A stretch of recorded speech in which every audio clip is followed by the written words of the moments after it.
All right, let's listen to this video. Let's bring Pastor Jamal Bryant back to the pulpit. A preacher presented his wife the other day, and I guess you call that a flesh-colored dress. I don't know. It's black dress and flesh color. It gives the illusion that she's not wearing anything underneath. And I heard the preacher, when he defended her dress, by saying, first of all, he bought the dress. And then he said, I want to address people who don't know anything, who haven't been anywhere, who don't know nothing. So I guess our objection to a man of the cloth presenting his wife in public looking like a $2 whore. Jesus. A preacher presented his wife the other day, and at least two. Now, I didn't say she was. I'm not talking about her. My statement is not about her. My statement is about him. Stop the cat. I said he presented his wife. Stop the cap. And he said he bought the dress. Those are his words, not mine. There is nothing classy about that. There's nothing modest about that. He said we haven't been anywhere. What I would like to know is where have you been? Where did he go? So I'll make sure that I never go there, because I don't want to go anywhere and I come back with that kind of a notion. Now I will say this, and this is a comment about my wife, not his wife. This is a comment about my wife. Two. My wife wouldn't have done it, no matter what I said. She just would have said, honey, I'll wear this for you. I'll wear this for you at home when we know the grandkids aren't coming. Because there is such a thing as decency. Decency. Y'all don't like me. But in public, at an event where everyone will see, I don't know of a greater way for a man to demean his wife. And if he doesn't think that that is demeaning her, there is something wrong with him. But then again, we're also talking about the guy who looked at Cam Newton's legs and told Cam he had pretty legs. My wife wouldn't have done it. All right, so what we're talking about, before I play Pastor Jamal Bryant's response to this Bishop Patrick Wooden, he responded. But what are we talking about? Well, I covered a story here. Was it yesterday or last year? I'm not sure. About Pastor Jamal Bryant. On December 2025, they were at what they call the UNCF Atlanta's Mayor's Masked Ball. And then the wife was wearing, she was wearing some kind of dress. Let me if I can pull it up. Yeah, I think I found it. She was wearing some kind of dress, and hold on one second. Let me pull this up so I can put some a picture to what we're talking about here. All right, here we go. All right, so she's wearing, okay, it's right there on the screen actually. So it looks like they're creating an illusion that she's nude underneath. The illusion is what matters. Optic is everything, of course, right?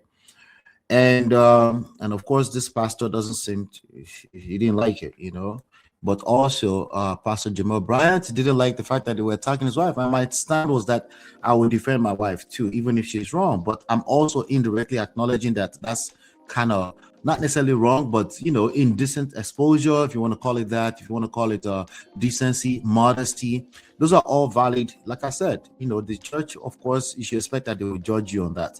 It is what it is. I see, shout out to April Johnson. She actually left a comment on that last video. She said, was the dress modest? No. Don't matter if he likes it, she likes it, etc. The Bible teaches modesty, period.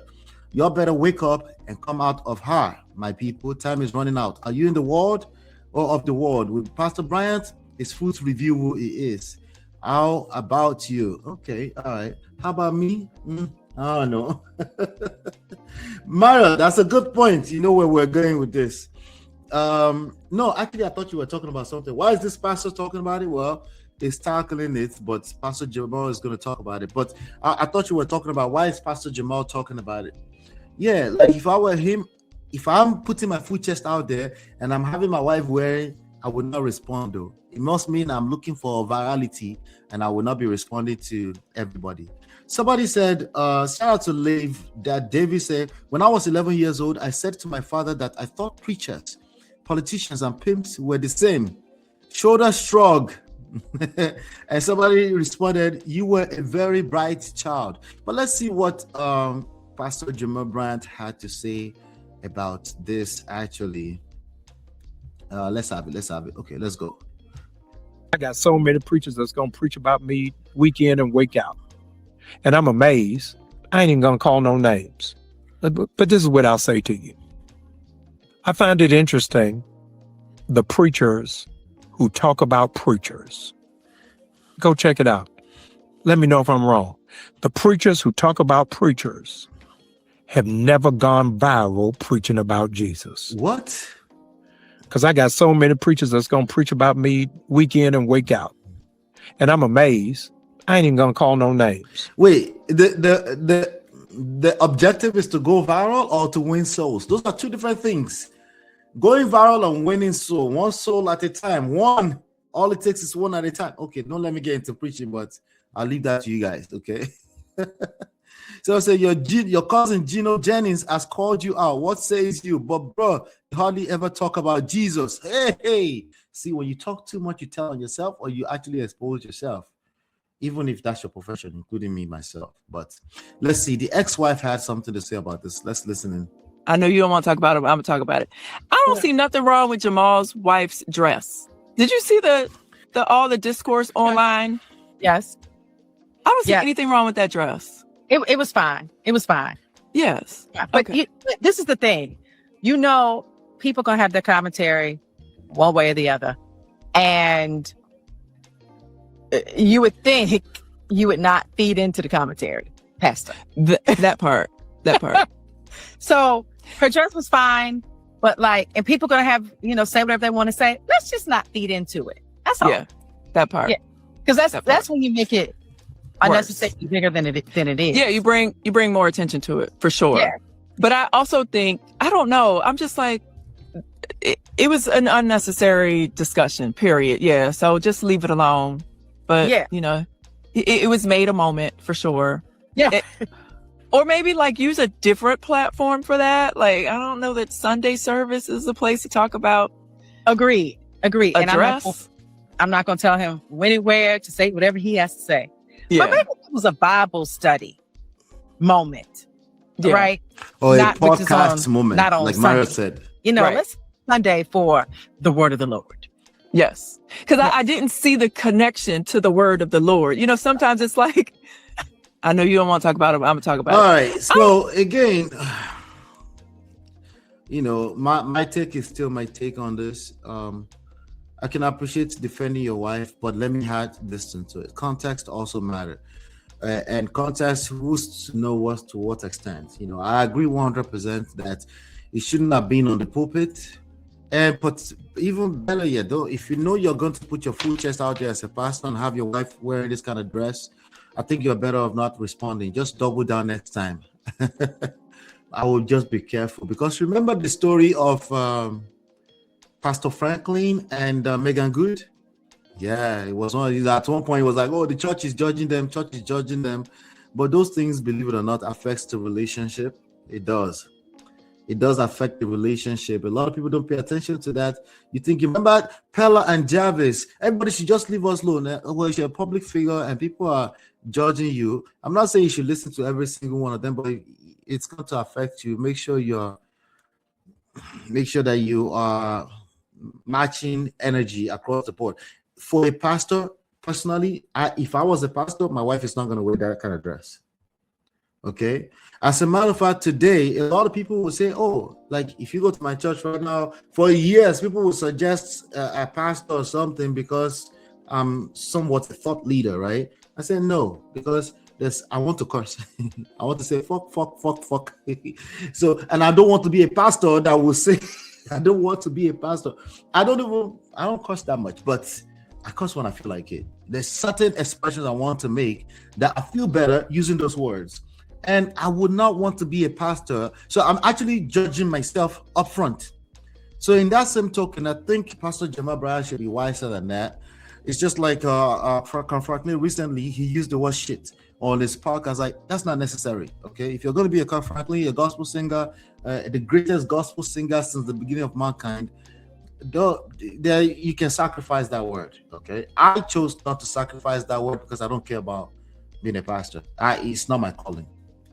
Okay, so I understand where the church is coming from, but if he's going to face with his full chest all this response that he's making right now, they're all emotionally driven. You need to slow down. It doesn't look too good. Yes, I said I would defend my wife, but I will still say there's a balance in everything. I would just say, hey, slow down and stop being so defensive and be defensive from an emotional standpoint. You know, if I'm going to make any statement about that, maybe be one statement in passing, like, oh, what she wore. Thank you. Thanks for caring. Thanks. You know, I won't make a whole speech, and I definitely will not come back and be doing some more shalaye around this one because there's no evidence. We go explain because no evidence. Do me a favor, hit the like button, share, subscribe, turn up your notification. Churches are hard on their first ladies, yes, and it's going to continue to be that way. It is what it is. Just like they're hard on the first lady of a country. To whom much is given, much is required. I'll be right back with some other trendy stories around the world. This is Ola, Man of Prestige, your favorite relationship and marriage coach. If you enjoyed this, smash that like, subscribe, and share it with someone who needs it. Be a part of the Prestige family. My wife Lola and I have written 2 powerful books, Get My Marriage Back and Number 1 Red Flag. Yours free at manofprestige.com. For personal coaching, send me a WhatsApp request for consultation to +1 732 305 8577. Stay tuned for more. Your journey to love and prestige starts here.